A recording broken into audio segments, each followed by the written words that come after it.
Buenos días. Damos comienzo a la Comisión de Fomento. En primer lugar, agradecer la presencia de los altos cargos de la Consejería de Fomento que aquí están presentes. También agradecer la presencia de los medios de comunicación.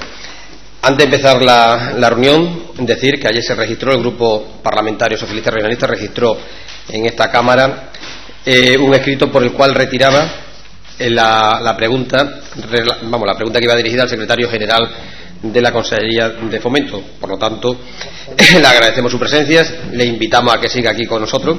Siempre se aprenderá cosas nuevas y se va a alterar. También estaba hablando con los dos grupos, con los tres portavoces de los grupos parlamentarios. Se va a alterar el orden del día. Vamos a empezar con la solicitud de comparecencia, la votación, y luego empezaremos la primera pregunta, la que responderá la Directora General de Carreteras, y posteriormente, para el final, dejaremos la pregunta que tiene que responder el Director General de Transporte. Empezamos la reunión con la lectura del orden del día, señor secretario. Bueno, pues el orden del día dice lo siguiente. Primer punto, lectura y aprobación, si procede del acta de la sesión anterior. El segundo punto, según consta, son las preguntas. La primera ha sido retirada. La segunda es sobre cómo afectará a la red de ferrocarriles de Extremadura la liberalización ferroviaria aprobada por el Gobierno de España, formulada por don Francisco Macías Martín. Y la tercera, sobre la posición del Gobierno de Extremadura ante la posibilidad de que el Gobierno de España establezca peajes baratos en todas las autovías, formada por don Francisco Macías Martín también.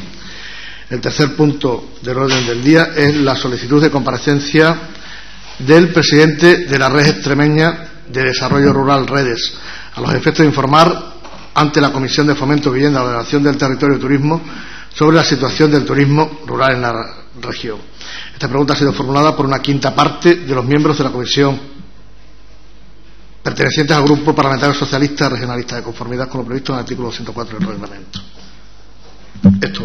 Gracias, señor secretario. Aprobación si procede del acta de la sesión anterior. ¿Alguna observación al acta? Se aprueba entonces por asentimiento de la comisión. Pasamos entonces, como anteriormente decía, al tercer punto. Solicitud de comparecencia de otras entidades o personas. En este caso, del presidente de la Red Extremeña de Desarrollo Rural, Redes.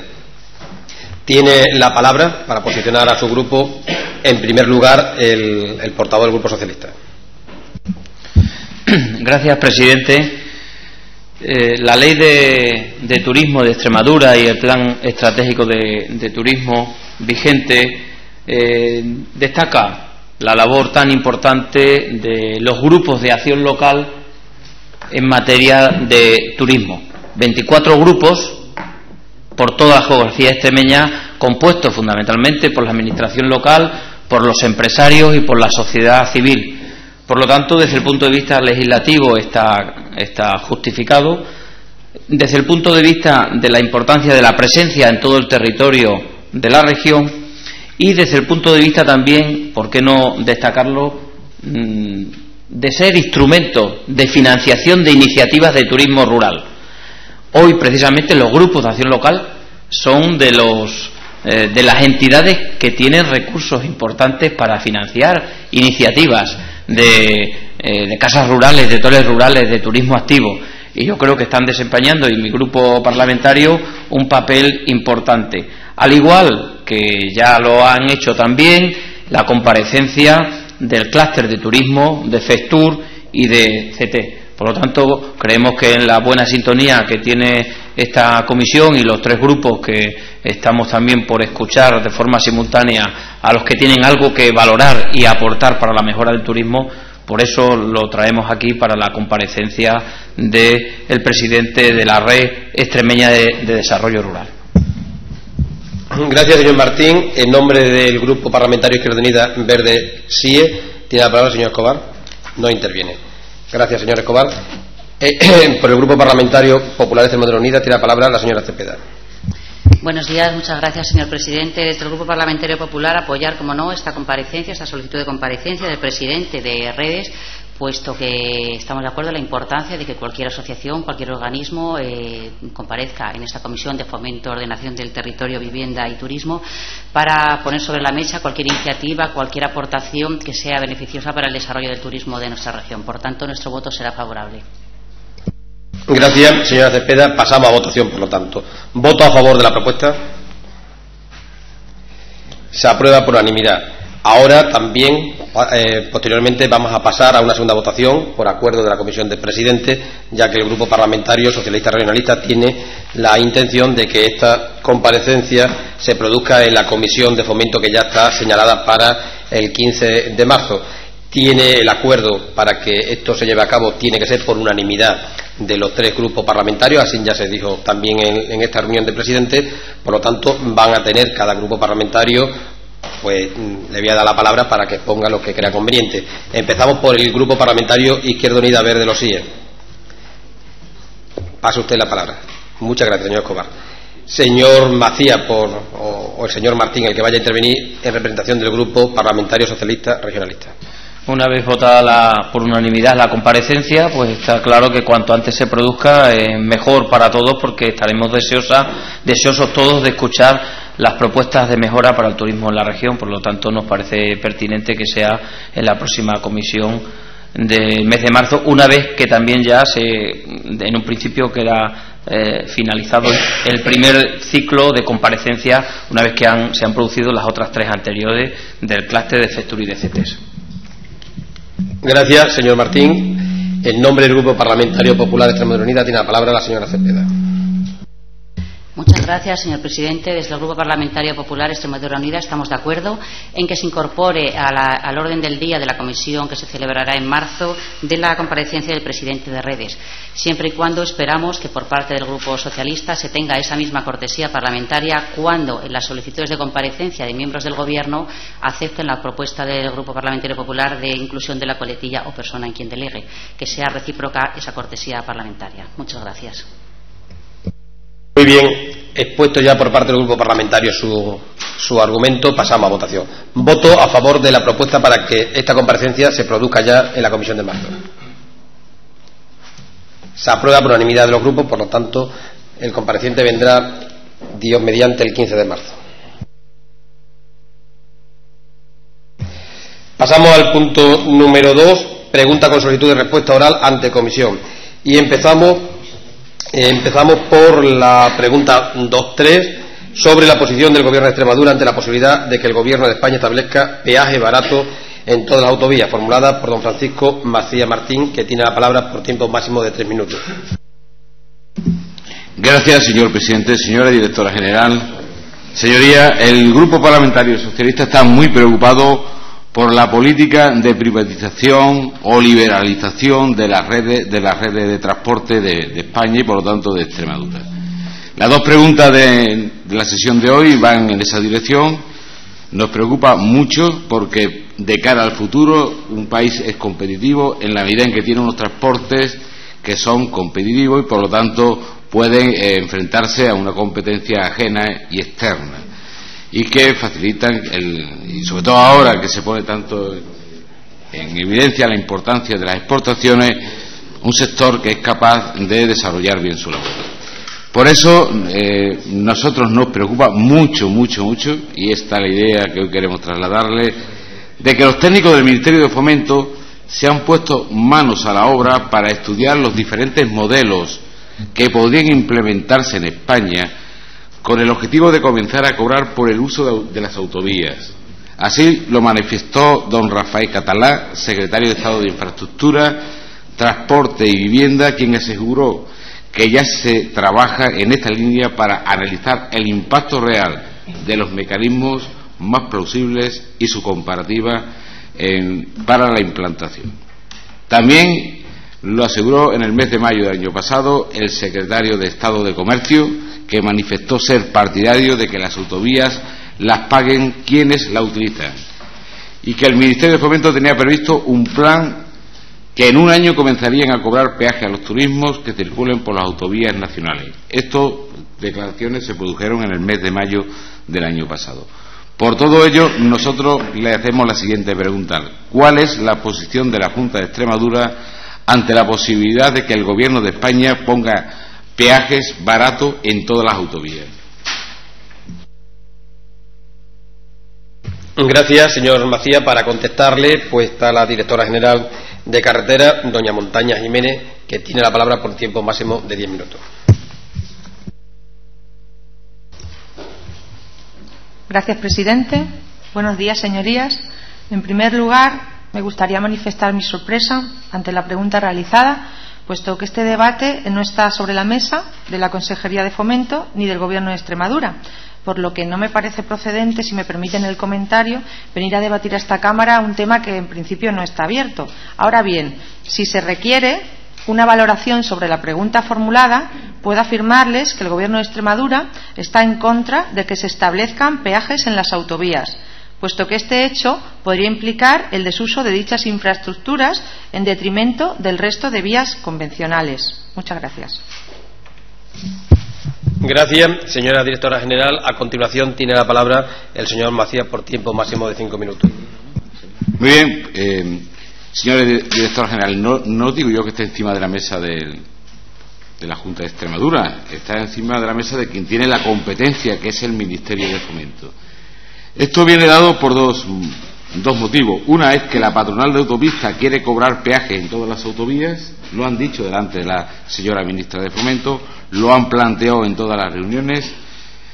El sector piensa que la solución para acabar con la quiebra en la que se encuentran muchas de estas concesionarias es poner ese impuesto. Y también por parte del Ministerio, ahí ya le digo, el secretario general de Infraestructura piensa que con ello se garantiza el mantenimiento de los 8.300 kilómetros de autovías que tiene España y a los cuales destina 873 millones de euros. Está encima de la mesa del Gobierno porque en el mes de mayo del año pasado fue tratado por la Comisión Delegada del Gobierno para Asuntos Económicos, que no es una cosa que esté en fase teórica o imaginaria, sino que ya la Comisión Delegada del Gobierno lo ha estudiado. Y por otra parte hay un enfrentamiento, una tensión entre el Ministerio de Fomento, el ministro señor Montoro, el de la amnistía fiscal a los defraudadores, por una parte, con el Ministerio de Fomento, en que tiene otra posición. Es decir, el Ministerio de Fomento está presionando. Nos preocupa mucho, sobre todo después de los datos que ha dado Bruselas de la situación económica en la región, en el país, y de las reformas que animan a seguir poniendo en marcha, de que esto a partir del verano pueda ser una realidad o tenga visos de ser una realidad. Y por lo tanto pensamos que el Gobierno de la Junta de Extremadura tiene que estar muy alerta y que tiene que manifestarse por un pronunciamiento muy claro en contra de impuestos a las autovías, porque perjudicaría gravemente el desarrollo económico de la región. No sería justo que las pérdidas de las autopistas tuvieran que pagar los ciudadanos, como estamos pagando o como están pagando también las pérdidas de la banca. Yo me congratulo de que su posición, y espero que sea la del Gobierno y la del señor Monago, sea radicalmente en contra de este impuesto si se llega a intentar implantar en España. Nada más y muchas gracias.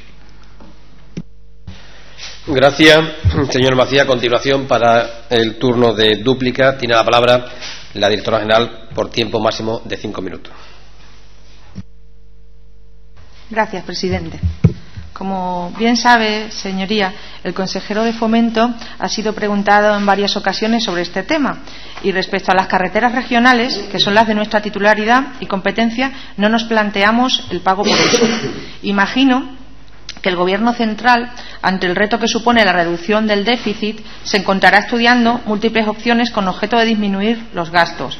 Ante ello, el cobro de peajes es una de las diversas alternativas que podrían plantearse.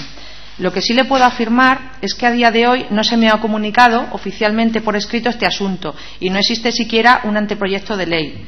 Ahora bien, le reitero mi contestación anterior. El Gobierno de Extremadura no está a favor del cobro de peajes a los usuarios de las autovías y desde luego le aseguro que en la red de autovías propiedades del Gobierno de Extremadura no se va a establecer ningún peaje por uso. En cuanto a las autovías que son propiedad del Estado, lo único que le puedo decir, señorías, es que no tenemos conocimiento de esta decisión, pero en todo caso será el Estado quien decida sobre sus carreteras. Desde nuestra perspectiva, creemos que con esta medida no se van a aumentar los ingresos en nuestra región, puesto que en nuestra comunidad autónoma no existen vías saturadas de tráfico, como pudiera ocurrir en otras comunidades autónomas. Creemos que dicha medida sería contraproducente, en tanto y cuanto las autovías podrían quedarse vacías en detrimento de un aumento de la circulación por las carreteras convencionales, cuyo trazado discurre prácticamente paralelo a las anteriores. Por lo tanto, si el Gobierno central optase por la implantación de peajes en autovías, esto supondría con gran probabilidad que un numeroso porcentaje de los usuarios dejaría de circular por estas vías para utilizar las vías convencionales.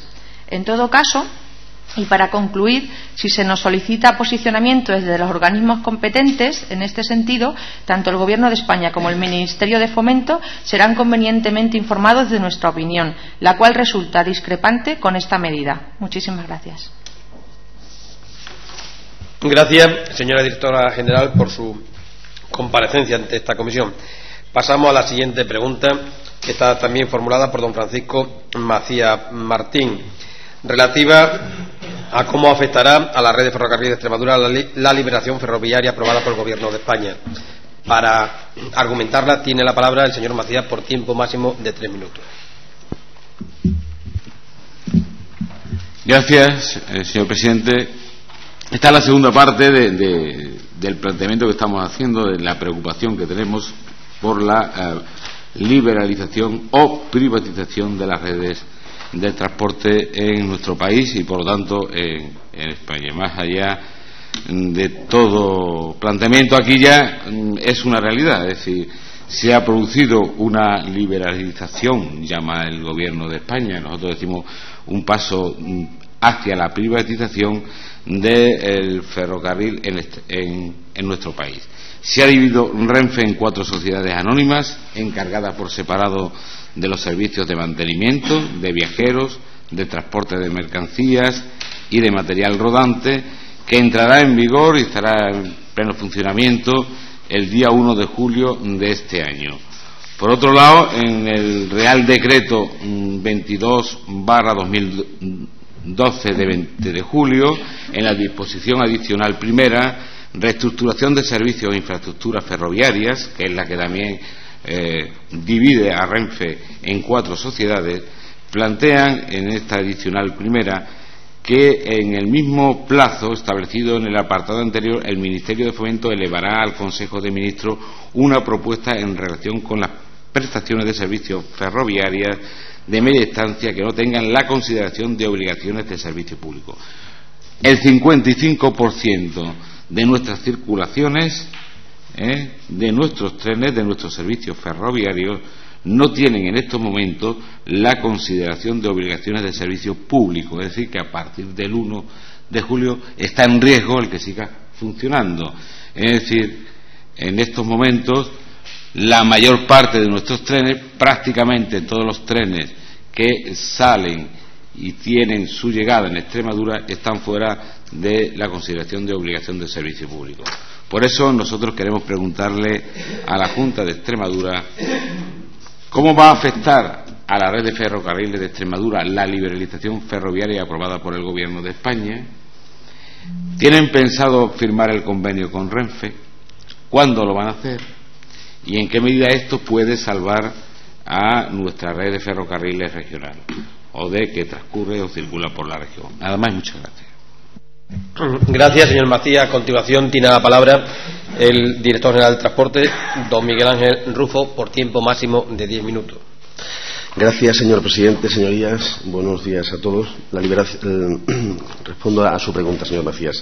La liberalización de la competencia ferroviaria se inscribe en el contexto más amplio de la apertura a nivel europeo de determinados sectores económicos estratégicos con determinadas características en común: grandes estructuras empresariales, altos costes fijos y, en la mayor parte de los casos, constituyendo monopolios.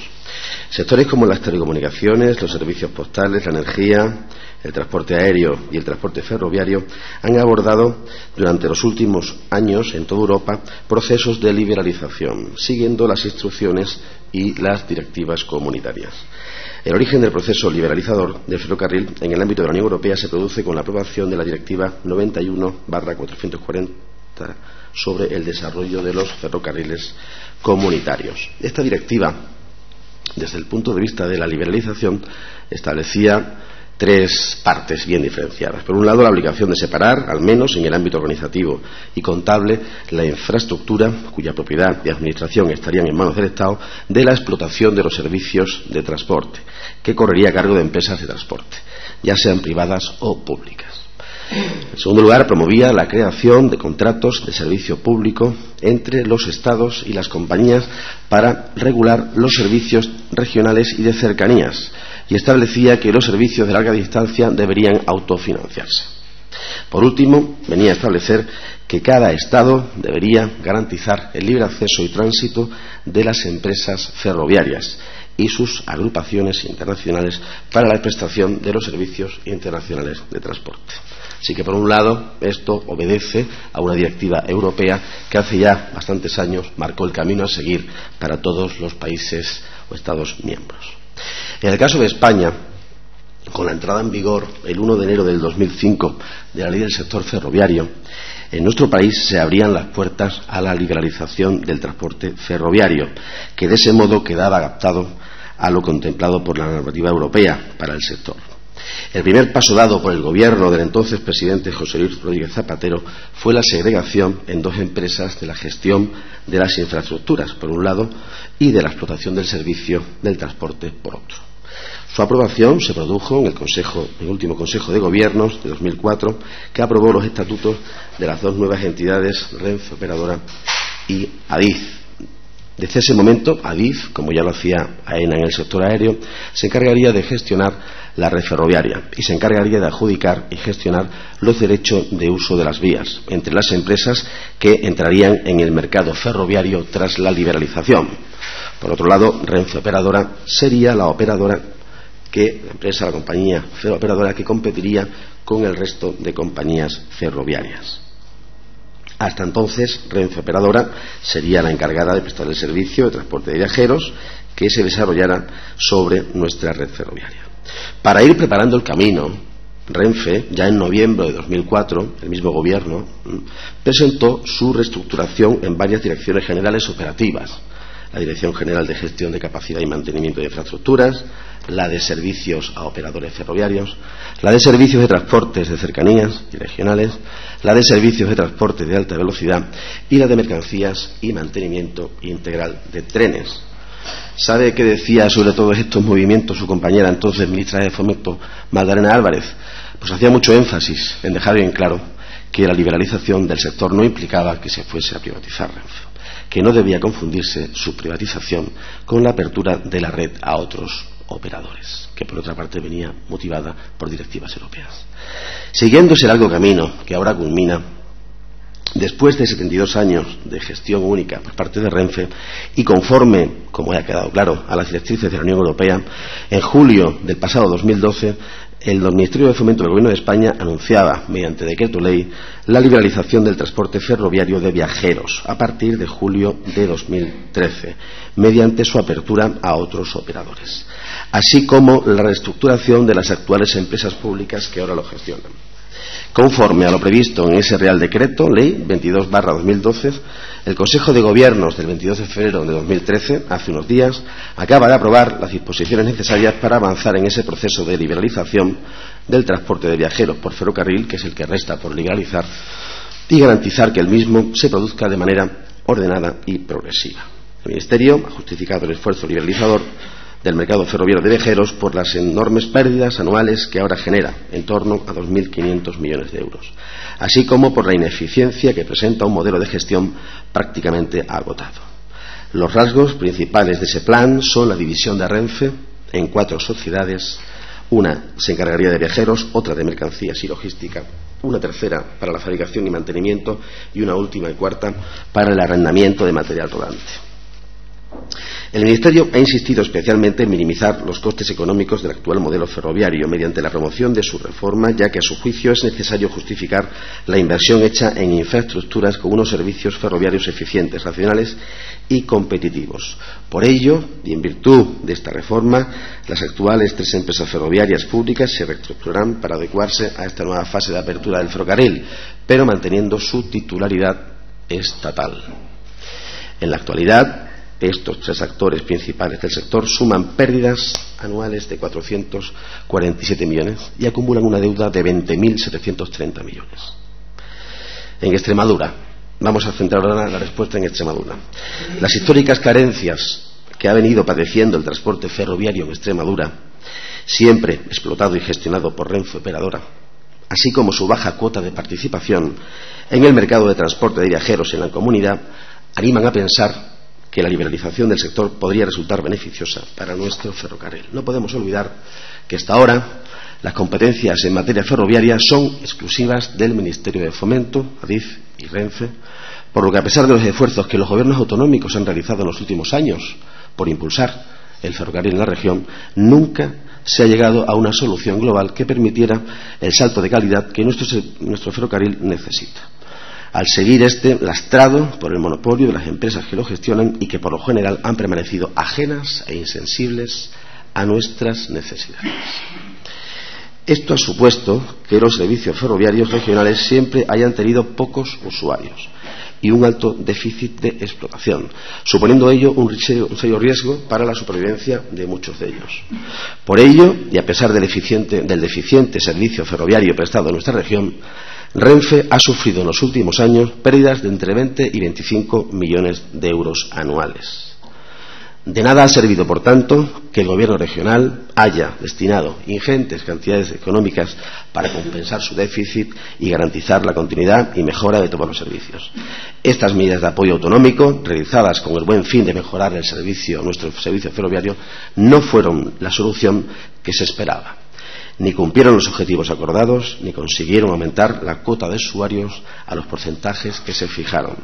Y todo ello debido a que Renfe y Adif han seguido realizando la gestión total del tráfico ferroviario regional, tanto a nivel comercial y técnico como administrativo, sin presión alguna. Tenían garantizado el equilibrio presupuestario y no tenían la presión que sin duda ejerce la existencia de competencia. Solo podían operar ellos, no tenían ningún miedo a operar como lo venían haciendo.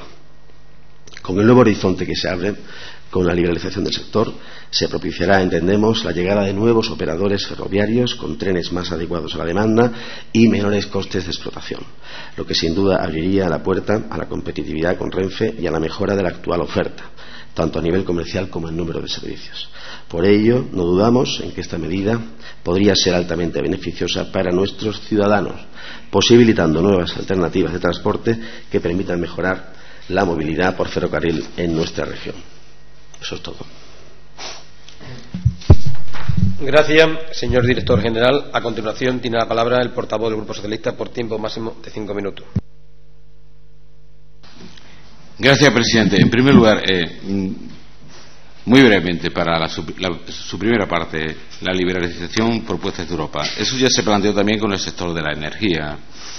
La realidad es que todos los países más importantes tienen las grandes empresas de transporte de energía son públicas o con mayoría participada pública, y hoy día Endesa pues depende del gobierno italiano, que es el que tiene mayoría, la empresa que tiene mayoría en Endesa. Es decir, todo el mundo liberaliza de aquella manera en Europa, menos nosotros, que la hicimos completamente tan pública que ahora depende del gobierno italiano. Con Renfe nos tememos lo mismo, es decir, es una forma indirecta de llevar a la privatización a Renfe. Por un lado, si entramos en un mercado libre a Renfe, que lleva 50 años sin trabajar en el mercado, y en ese corto plazo de tiempo, con la infraestructura y con la capacidad técnica y de gestión que tiene, indudablemente le llevamos al fracaso. Llevarla al fracaso, ya sabemos cuál es el siguiente paso: vender Renfe. Es una estrategia indirecta para privatizar Renfe.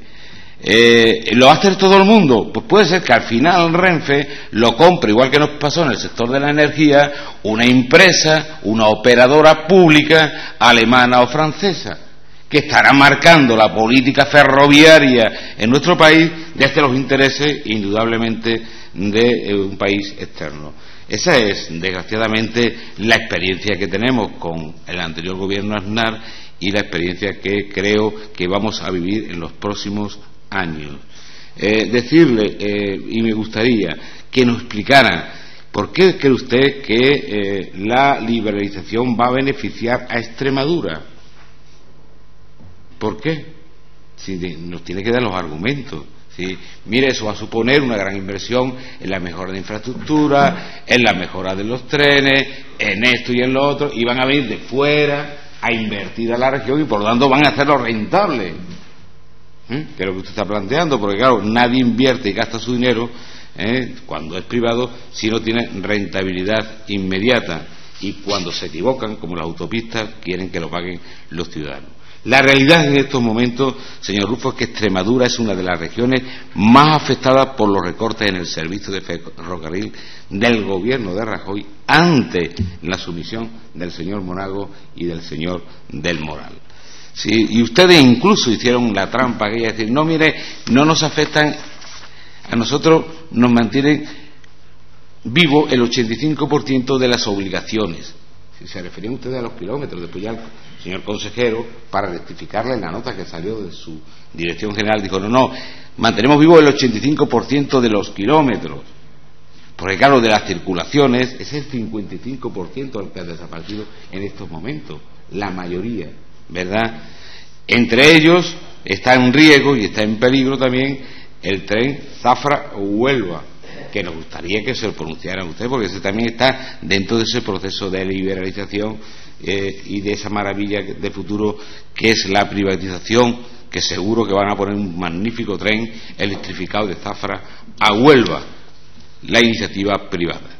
Estamos, por lo tanto, ante una clara sumisión, por una parte, del gobierno de Extremadura a las decisiones del gobierno de España, que están perjudicando gravemente a nuestra región. Estamos ante el incumplimiento de su compromiso y del compromiso del consejero, que dijo que iba a tener firmado a finales de año pasado un convenio con Renfe para mantener lo que logramos hacer, desgraciadamente, según ustedes, y despilfarrando mucho los socialistas, que no fue otra cosa que incrementar la inversión en ferrocarril, en infraestructura, 176 millones en 5 años, 30 millones para Renfe en el convenio para la circulación de trenes, y en definitiva un incremento en aquella época en 5 años de 400.000 viajeros. Eso se ha parado todo en estos momentos y hemos perdido Lusitania. El AVE va al ritmo que usted sabe que va, le informo, paralizadas las inversiones en el tramo de Navalmoral en estos momentos, prácticamente paralizadas. Y la propuesta que ustedes tenían y que habían negociado con el gobierno de España del tren convencional como alternativa al AVE, un tren rápido, está también en pleno riesgo en estos momentos. Es decir, ustedes carecen en estos momentos de una política de ferrocarril en la región, han entrado en la dinámica del gobierno de privatizar las redes de transporte. En definitiva, Extremadura la más perjudicada. Señorías, nosotros creemos sinceramente que sería un beneficio para la región y un beneficio para Extremadura en general y para los ciudadanos en particular y para el sector del transporte en este caso, que el señor consejero de Fomento, el señor de Moral, presentara su dimisión, porque todo lo que toca, absolutamente todo lo que toca, lo empeora. Lusitania, AVE, turismo, se llevó un año agarrado al avión y aterrizó como pudo. Todo, absolutamente todo lo que toca lo empeora, y sería un bien para esta región. Señor Macías, termino. Sería un bien para esta región que dimitiera o que lo cesara el señor Monago. Nada más y muchas gracias, señor presidente. Gracias, señor Macías. Para finalizar la comparecencia tiene la palabra el director general por tiempo máximo de 5 minutos. Bien, voy a tratar de estructurar la respuesta. En primer lugar, decirle que no estoy de acuerdo con la crítica que hace a la gestión del señor Víctor del Moral, que sin duda alguna es el mejor consejero de Fomento que ha tenido esta región en toda su historia democrática. Bien. Pone usted como ejemplo el AVE, pues le diré que en el año de gestión del Señoría, perdone, señor director, guarden respeto a lo que el director general esté diciendo. Pues le diré, como pone como ejemplo el AVE, que en el año de gestión del señor del Moral, el Ministerio de Fomento ha invertido en esa línea, en esas obras, casi 200 millones de euros. Ustedes, en 8 años de Rodríguez Zapatero, no llegaron a invertir 360 millones de euros. No sé exactamente ese ejemplo cómo puede acabar concluyendo o pidiendo la dimisión del señor del Moral. Sobre aviones, sobre la compañía aérea, sobre los contratos aéreos, ya tuvo ocasión el propio consejero de contar a toda la Asamblea lo que ha venido sucediendo en los últimos años. Y también quedó claro y patente que no podía concluirse con que era necesaria su dimisión, ¿verdad? Bien. En cualquier caso, las cosas, las gestiones, no le diré yo que son fáciles, pero sin duda alguna van dando resultados y el tiempo nos dará la razón. Habla de la liberalización como paso, como mezclándolo con la privatización. Bueno, yo ya le he dicho los años en que el Gobierno de España tuvo que iniciar, para adaptarse a las directivas europeas, su propia normativa, su propia legislación en materia de liberalización del sector ferroviario. Lo tuvo que hacer un gobierno del Partido Socialista, pero es que indudablemente lo tenía que hacer cualquier gobierno que estuviera en esa posición, ¿verdad? Con lo cual es una obligación que viene de Europa, es una obligación que tenemos que asumir, y el sector ferroviario debe evitar los monopolios, debe permitir una operativa ferroviaria donde se den circunstancias de libre concurrencia y libre competencia. De ese modo, no dude nunca que el único beneficiario son los usuarios, que se encuentran con un mejor servicio, más competitivo, por un menor precio.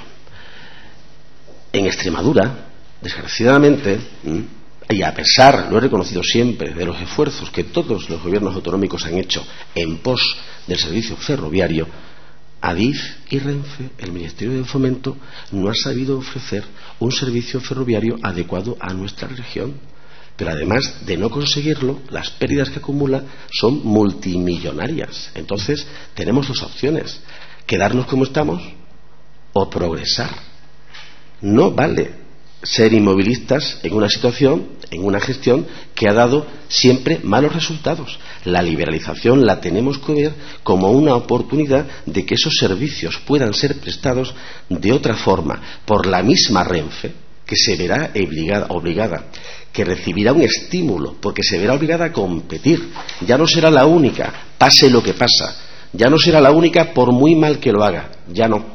Ya tendrá que competir, y eso para ella misma será un estímulo de cara a prestar un mejor servicio, y lógicamente podrán llegar operadores venidos de otros sitios, y al final será como resultado un mejor servicio para los extremeños y un servicio más económico, más calidad por menos coste.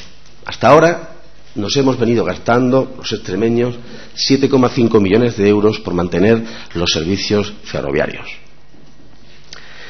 Bien, 1.250 millones de las antiguas pesetas. Compensábamos el déficit de gestión en el que incurría Renfe.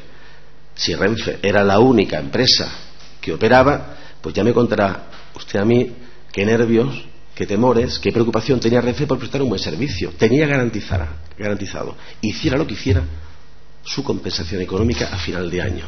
Ese no puede ser el modelo, porque ese modelo al final lo que hace que sean los extremeños, los españoles, quien a base de presupuestos generales del Estado tengan que compensar el déficit de seguramente una gestión cuando menos mejorable.